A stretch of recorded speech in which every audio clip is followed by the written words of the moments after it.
King Stitt. Stitt. S-T-I-T-T. Right.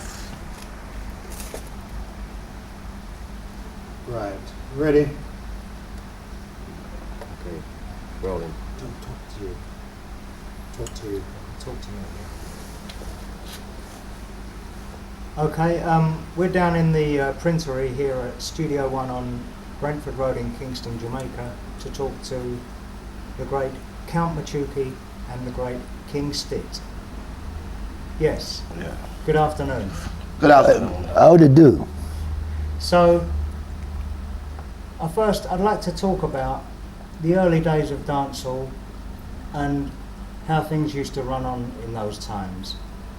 Count Machuki, perhaps you'd like to begin. Well, I Count Machuki got my professional break in the year 1950 with a song called Tom the Great Sebastian in the Foresters Hall. It was on a Boxing night, the 26th of December. Previously, before, we used to play at Friday nights in the Jubilee Tide Gardens. There I were able to create a selection within Tom record that was unknown to Tom the Great Sebastian. So on the 26th of December, we had a shortage of liquors, and I got my opportunity there and then to open the Foresters Hall because Tom I was to go and seek liquor to keep the dance. When he returned, he heard me playing a lot of records that was strange to him. And he accosted me that if he not told me that I should not borrow any records and play on the set. Well, I smiled. I said, no, Tom, I didn't borrow any records. And when the record was through, I flipped the other side and showed it to him.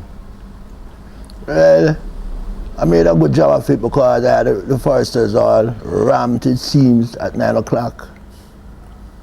And by 10:30, Tom came and took the control and told me that, tell anybody that I, Thomas Wang, say, you Count Machuki, it's a world great DJ. And then, from then on, my professional career launched.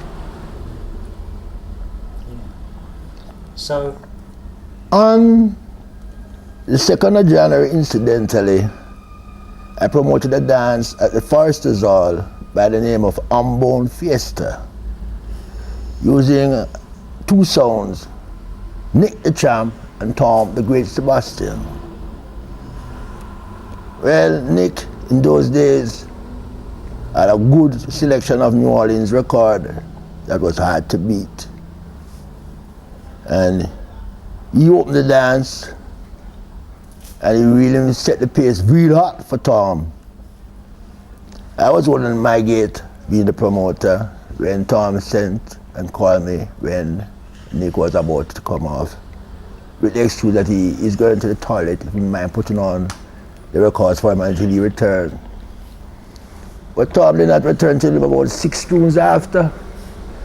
And Nick, who had a habit of delaying in the dance hall, because the people always clamor, bring back Nick the Champ, bring back Nick the Champ. Didn't have that opportunity that night. I took care of that properly, and then on, I became the permanent member of Tom the Great Sebastian, and then becoming then his #1 selector. Well, I spent a period of years with Tom, but it didn't. Tom really was a man of the competitive nature. So when Duke Reed, the Trojan, came on the scene, Tom chose was to put himself in safe enclaves like the Civil Super Plaza, where competition was hard to really reach him. I then joined up with a song by the name of Tokyo the Monarch. But the Monarch really didn't have my dreams and ambition of being a #1 sound, that I could even then be the #1 DJ of the day. So I stepped away, and fortunately for me, one send-off party held at the corner of 133 on the street. I came into Clement Dodd, who is Sir Coxon, playing at that send-off party. When I entered, they were doing the lyrical speeches, so I left and changed my duds and returning a black pants and white shirt. Unfortunately for me, I left my kerchief. I couldn't dance because if I danced, I would take my shirt in and wipe my face. So I chose to make myself become a part of the affair, and I reached by the turntable. And by then I developed an exceptional gift of playing back a record without you knowing that I have taken up the play it off the record, hitting right back in the groove. So I did that with Coxsone about 3 times straight.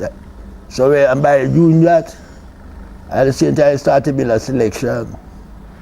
So when the tune was through eventually and he came to the table and he saw the selection I had made, he said, "You know this thing, man?" I said, "Well, no farm." So I want to speak with you when the night is through. And the night in question, when it was through, we went along North Street as far as the Spanish Town Road and we made a plan. He wanted me in there to join up with him with the sound, and I showed him what I wanted, I expected. I said, well, if I have really a man in sound today, he must have the ambition to be the number one or one of the number one sound in the land. Because if I am going to look back at this business as a DJ, I intend to be the number one DJ in the land. He said, let us see what can happen. And thereon we wrote history.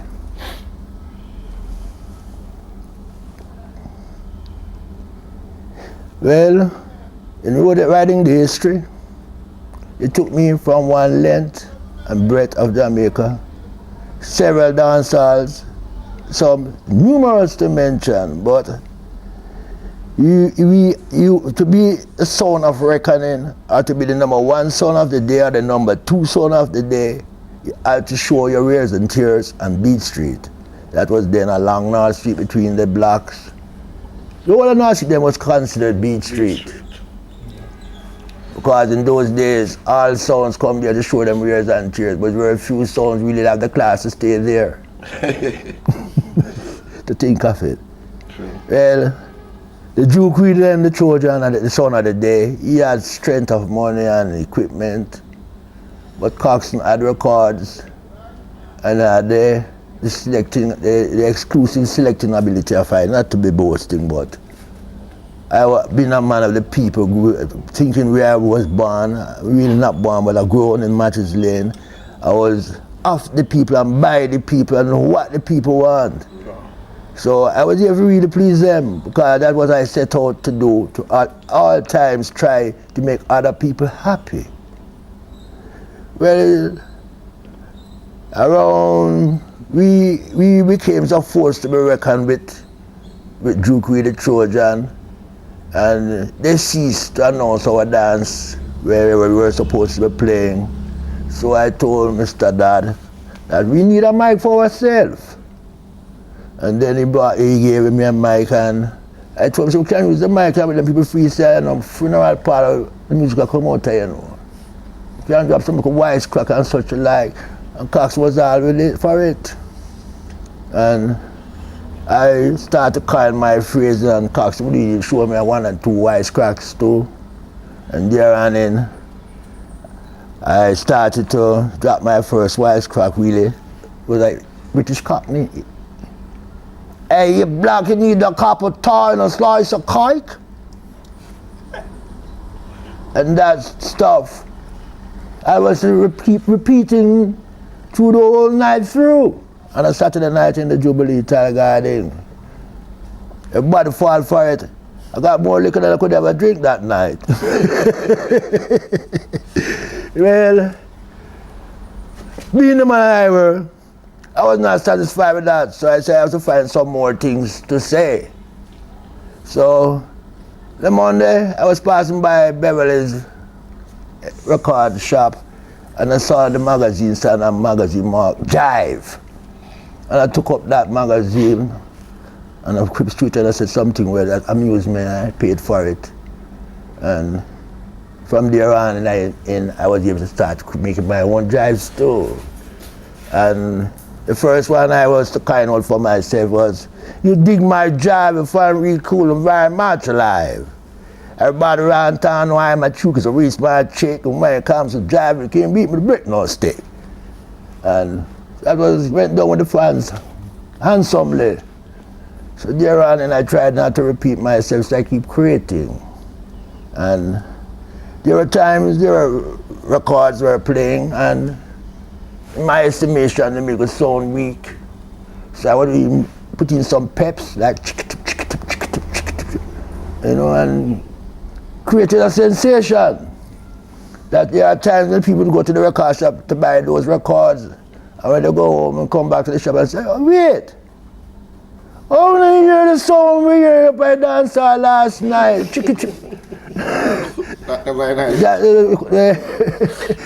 exclusive. The dealer have to let the customer know that really is Machuki's injection in the dance hall.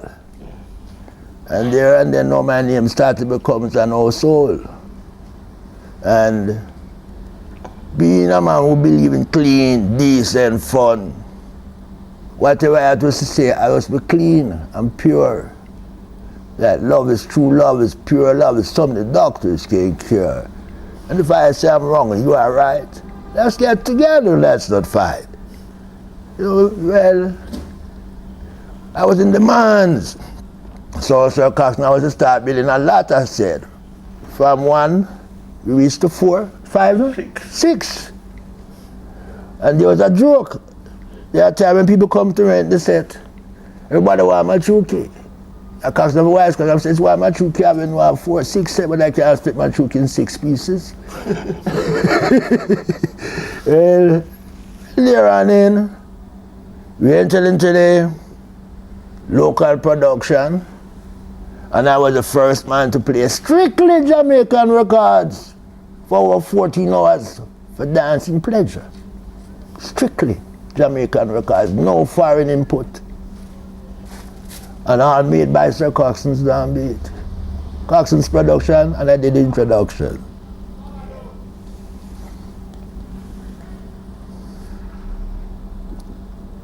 There was a night when real big along the not long North Street, Drew Creed the Trojan in the forest, in the King's Lawn. That's the one of the biggest lawn then in the other day, that extend from Love Lane to Church Street. And I was in the Forester's Hall. And the Duke, with all his pomps and glory, hinted along North Street with flash camera and sky like a big fanfare. But I had an intention that I was really make this fanfare. So his dance name the night was the great Mr. Berry Ball. And I was defending a dance named Sweepstake Fiesta. Well, the DJ of the day for Drew Creed was called Cliffy. What in my book, he could not think as a selector. Because some as early as 7 o'clock, he start playing Mr. Berry. Every other 15 minutes was on the turntable. Well, I devised a plan for him. And when the crowd gathered along North Street in the thousands, I took up my mic and I introduced my dance. Ladies and gentlemen, tonight's on the flight, the champ, Bertie is Judy, and Dolly from the East Coast Pal presents Sweepstake Fiesta. It's now on the turntable, so you got to be willing a neighbor. Put your hands in the pocket and moving through the gate like a rocket. And at the end, then I put the record to play, turn it down, using a certain amount of craft. Because it's the first time for the night people's going to hear this tune. And all the crowd started to move away from over the Kingsland side of the street and came over to the Forester's Hall, started to hear this tune. And when the solo and the tune started, I played that solo 5 times straight.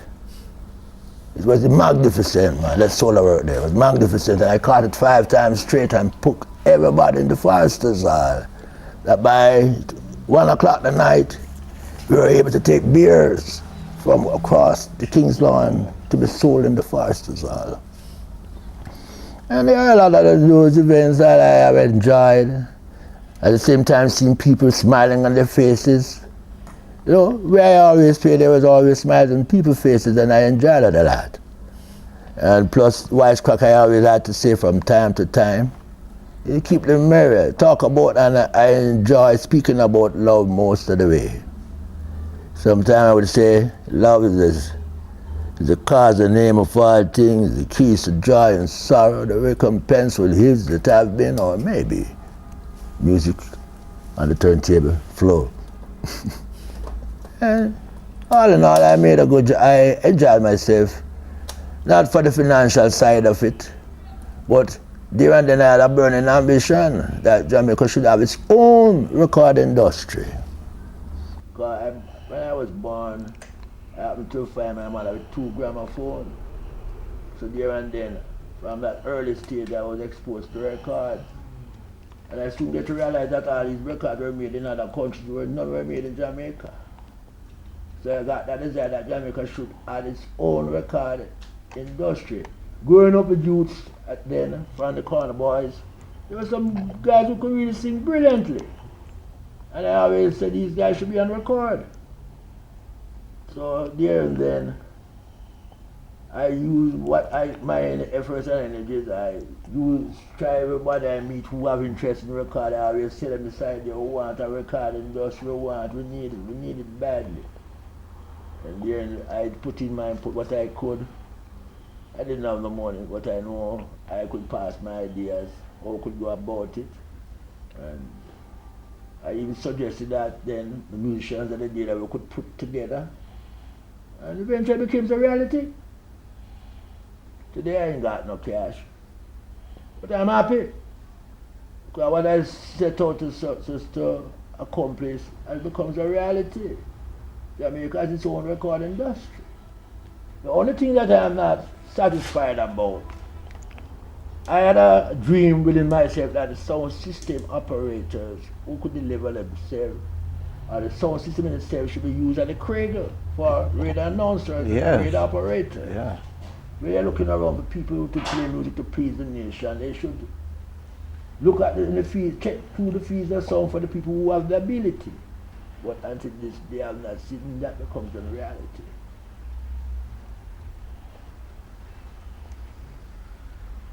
Okay on that.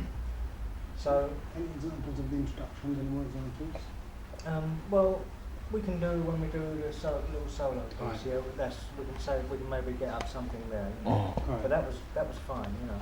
So now we carry on and we talk now to King Stitt. Yeah.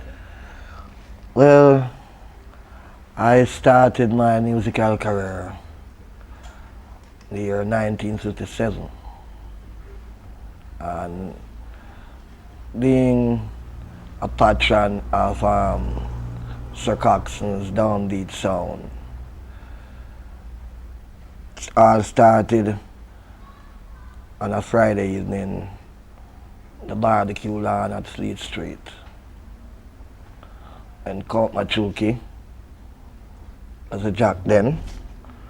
And why he took on to me, that he found that I was really interested in dancing and I could dance all his opening selections. Because in those days, he had some hard up-tempo R&B and Like what? rhythm and blues, you know, American records. And he found out that I could dance all of them. And he said, well then, if you can dance all these records that I'm playing, you would make a good DJ. You would like to be my second? I say, well, yes, fine. Well, we started in about 3 months. I was taking away from Count Machuki as his second and didn't give me a set. Well, the great one, Sir Coxson, was not in the island at that time. It was his mother, Mistress Darlington, was running things. And I started playing on my own. And then now, while playing at dance at places like the Carnival Lawn, Chocomo Lawn, Live Wire, Jonestown, in Livewire, in Lincoln Crescent, and Skipperland and Barlow in Jonestown. I find that I begin to draw a certain amount of people and followers. But it so happened that after Count Machuki retired from sound, I took up the baton. And then it was just as what Count Machuki said. Well, the Duke was still in his glory, and that time now the DJ he had now his number one DJ was Cuttings. And whenever time that the Towers meet and North Street, or for instance anywhere, that would be the excitement, that would be the draw card for the night, because people say, well, the two top sound in Jamaica clash. But most time, Sir Cox was the victor, because we had the better records, and we had a more, what I would say, intelligent set of followers. They know when a tune is good, and so you see, it would create a storm. And then now, it got such a way that when we had sessions, like recording sessions, and I would tell a man, I would tell anybody, well, this week or tonight, I'll be playing 12 or 15 brand new musical discs. That was a fact. You understand?